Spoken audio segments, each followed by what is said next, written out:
It was a dark and stormy night. The sea was raging. The waves were swamping the ship. The crew thought all was lost. Doesn't that make for interesting beginnings to stories? Talked this morning about fear, just for a little bit before my sermon. And you know, I look at that and I see that sometimes people can be foolish. We can be silly. We can really turn our heads against all common sense. And we really look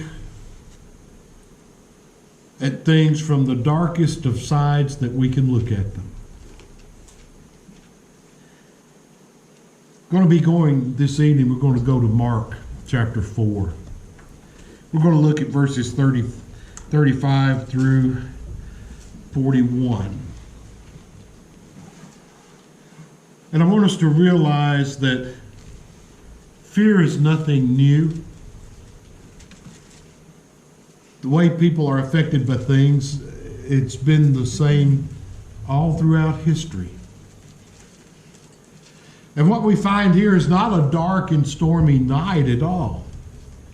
In fact, if we read the synoptic gospels of Matthew, Mark, and Luke, just been given the account of what we refer to as Jesus' finest sermon, Sermon on the Mount. And all the things he talked about, and all the multitudes of people that were there and were hearing his word, and those that were following him, and even the disciples being lifted up, and that was the audience that Jesus had originally intended. The disciples. The others were beneficiaries of lessons given to the disciples. And if we want to read, and as we see that Jesus had finished up giving to them and just telling several parables to the people and sharing it with them. And it says that when evening came, in verse 35, that he said, let's go to the other side. They were by the Sea of Galilee. And there Jesus had been teaching. And you could always see this crowd pressing in on Jesus, wanting to be able to hear him. Some wanting to touch him. Others just to get close. And Jesus, showing his human side, did get tired. But he said to some of his disciples, and we're not sure how many there were, but he said, let's go to the other side. And so they got into a boat, and they left the crowd. And it says in verse 37 that there arose a great storm, which was not uncommon on the Sea of Galilee because it was surrounded by these hills and mountains. And they said it wasn't anything for a wind to sweep in off the mountain just to create an instantaneous storm. But here they are. They're in the boat. And this fierce gale of wind and the waves were breaking over the boat, so much that the boat was already filling up. I remember one time we used to go with a lot of friends, and we'd go canoeing, either down the Buffalo or the Harpeth rivers. And I remember one guy that would invariably sink his canoe.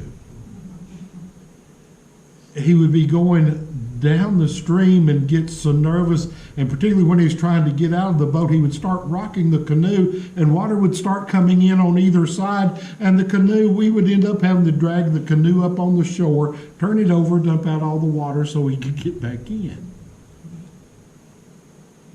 And so, I see that and I thought about that, but this was completely different. This was crossing what some people might call a great big lake, but it was the Sea of Galilee. And a violent storm that was coming over the sides so much that the boat was filling up with water.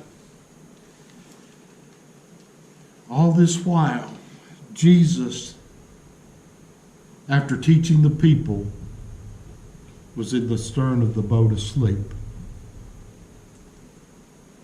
And you say, how in the world could a man sleep through that?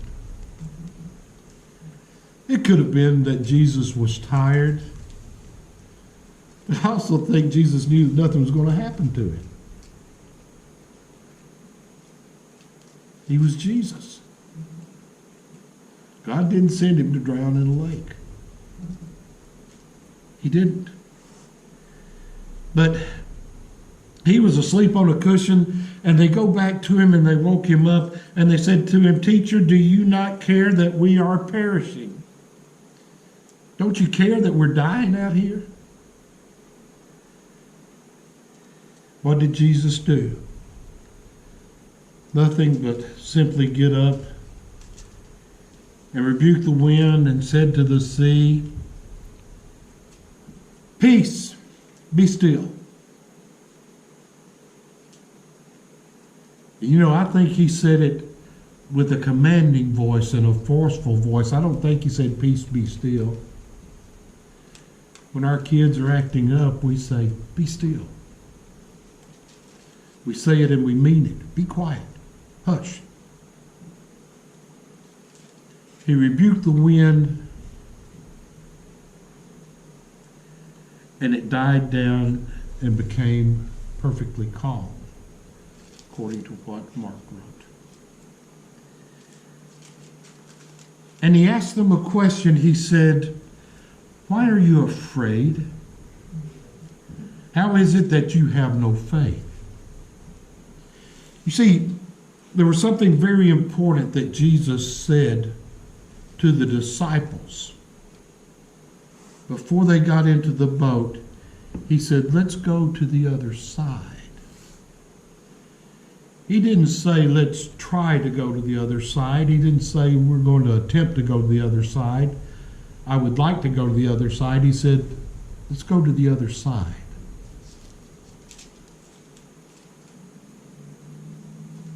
And that's the point that I want to make this evening, is that as people, we forget that Jesus is saying, "Let's go to the other side."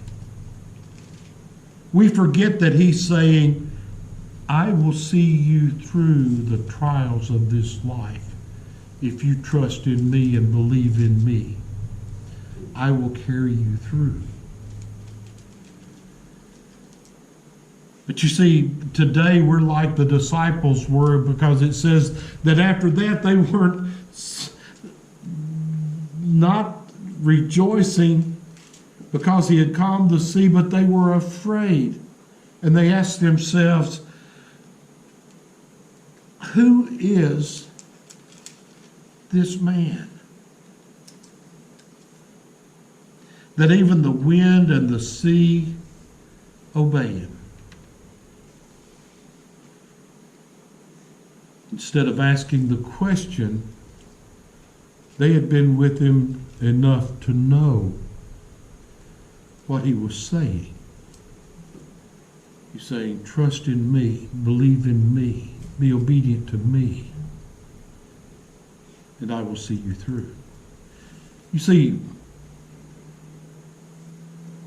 I've listened this week to people talk about, well, if they just listen to the scientist. If they just listen to the scientist, we can get through this. No, if you put your faith and trust in God, he'll get you through this. Now, there are things that we have to do. There are things that we must do, and I mentioned it this morning, that the Bible will get us through anything we encounter. If you want to fight sickness, go back to Leviticus. Look at what Moses shared with the people that God had given him, and how they should live and what they should do and how they should act. All the things that were good. But instead, today people want to rush the department stores and the grocery stores and want to throw their hands up and scream and run around. And sometimes I think that would be just a good exercise. Just to get out in the midst of somebody and just throw your hands up and start screaming and running around in a circle. Because I think that'll have more effect on people than you telling them, calm down. God will take us through this. So what I'm getting at and what I'm trying to say tonight is that just as Jesus said to his disciples, let's go to the other side, he said to us, I want to get you to heaven. I want to get you to heaven. We're going beyond this world of troubles and trials and silliness as we see it each day. Let's go to the other side. The Lord's invitation is about to be extended again. If you've never been obedient to the gospel of Christ, we encourage you to do that.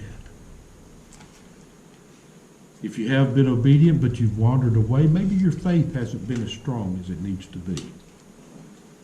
We encourage you to correct that. We encourage you to do it as we stand and sing.